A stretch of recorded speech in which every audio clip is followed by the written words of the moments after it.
Қайырлы күн достар, бүгін біз сіздермен осындай өте дәмді үй жағдайында Наполеон тортын жасайтын боламыз.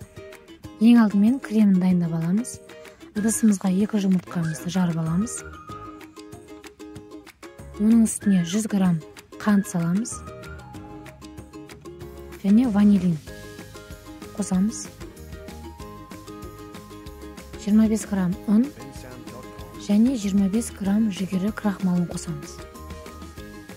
Осыларды бір келкі жақсылап араластырып аламыз.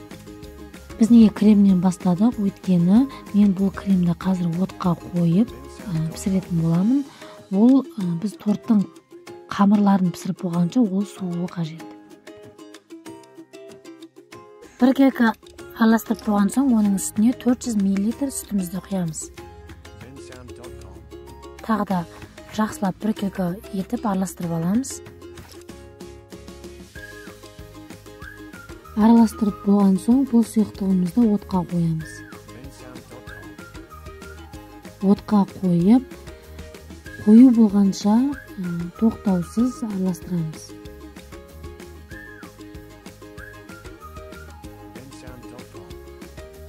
Басында отты кішкене қаттырақ қойып, одан кейін басып, орташа отқа дейін басып қойыңыздар. Міндетті түрде тоқтаусыз араластырып тұрыңыздар. Асты күйіп кетпесін.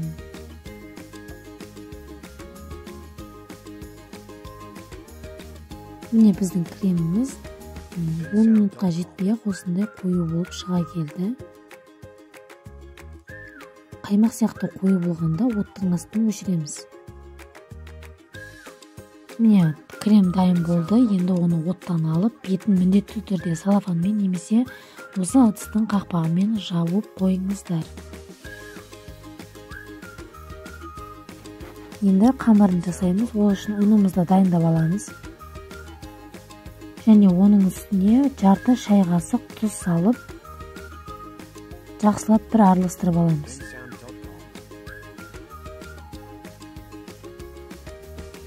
Және мұздатқыштан шыққан сары майымызды немесе маргаринімізді осылай үккіштен ұн себе отырып өткіземіз. Маргарин немесе майыңыз міндетті түрде мұздатқыштан шыққан болу қажет. Сонда онымен жұмыс істеу оңайырақ болады. Енді екеуін бірге ұнмен қосып осылай араластырып аламыз. Оның үстіне 1 жұмыртқа жарамыз. Және 200 грамм қаймағымызды саламыз. Екеуі де жұмыртқа да қаймақ та міндетті түрде мұздай салқын болуы қажет. Лопатканың көмегімен осылай бірінші жақсылап араластырып аламыз.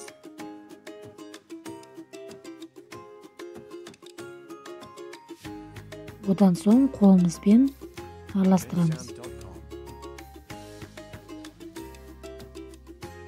Бұл жерде қамырына қатты мән беріңіздер. Мен видеода қалай жасадым, солай жасауға тырысыңыздар. Осылай кішкене араластырып болғаннан кейін дастарханның үстіне төгіп, енді оны араластырмаймыз, енді тек біріктіреміз. Міне осылай. Қаншалықты аз араластырып, қаншалықты көп біріктіресіз, сіздің қамырыңыз өте қытырлақ, қатпарлы, сондай нәзік болып шығады. Міне осылай біріктіреміз.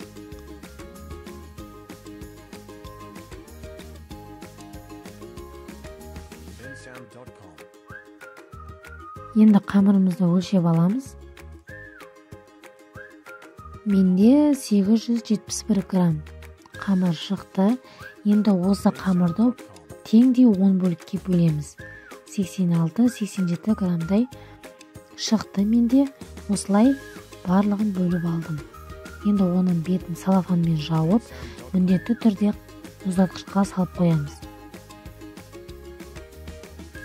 10 минут тұрғаннан кейін қамырымызды алып, шетінен жая береміз. Қалған қамырларымыз мұздатқышта тұра береді.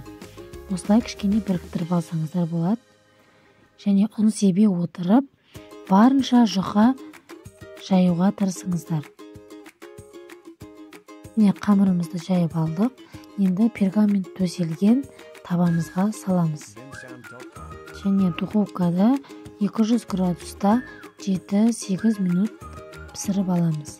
Қамырдың формасына қатты мән бермейміз, өйткені біз бұл қамыр піскеннен кейін өз формамызды кесіп аламыз. Келесі қамырымызды жайып дайындап қоямыз. Міне біздің алғашқы қамырымыз пісіп шықты. Міне осылай барлығын кезекпен пісіріп алдым. Енді оны осындай кезелген дөңгелек формаға келтіріп кесіп аламыз. Қамыр менде сондай қытырлақ, нәзік, сынғыш болып шықты. Онымен өте мұқият жұмыс жасаймыз, немесе ол демде сынып кетуі мүмкін. Міне мен барлық қамырларды осылай формаға келтіріп кесіп алдым. Ал қалған осылай артық бөлігін оқтаумен осылай майдалап аламыз. Бізге ол бетіне себуге қажет болады.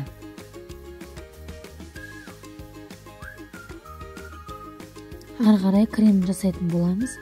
200 грамм 82,5 өте майлылығы жоғары сары майымызды алып, осылай миксермен біркелкі араластырып аламыз.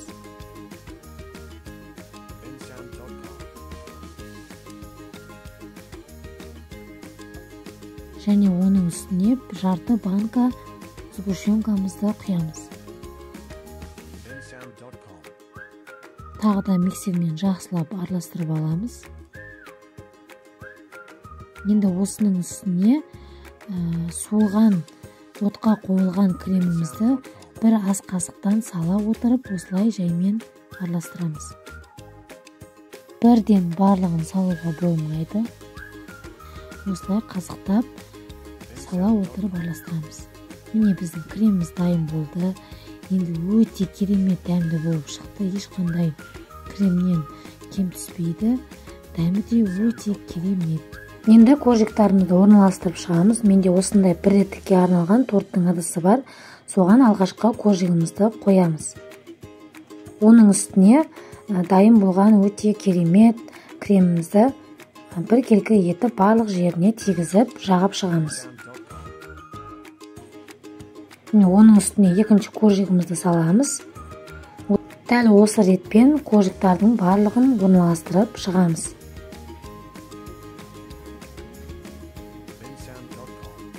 Міне 10-шы коржикті да қойып, бетіне кремін жағып жатырмын. Енді бетіне жағып болған соң, жанына да жақсылап кремді жағып шығамыз.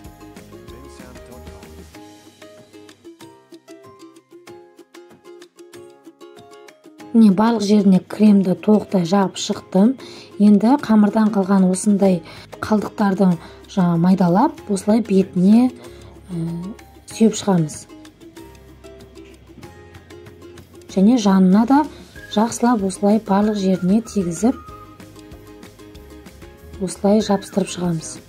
Міне біздің тортымыз дайын болды. Енді бетін жауып, мұздатқышқа 2 сағатқа қалдырып қоямыз. Міне біздің тортымыз 2 сағаттай тұрды мұздатқышта. Енді кесіп көрсетейін. Жасап көріңіздер, өте дәмді болып шығады. Сіздерге видео ұнаған болса, менің каналыма тіркеліп, видеоға лайк басып, қоңыраушаны басуды ұмытпаңыздар. Астарыңыз дәмді болсын.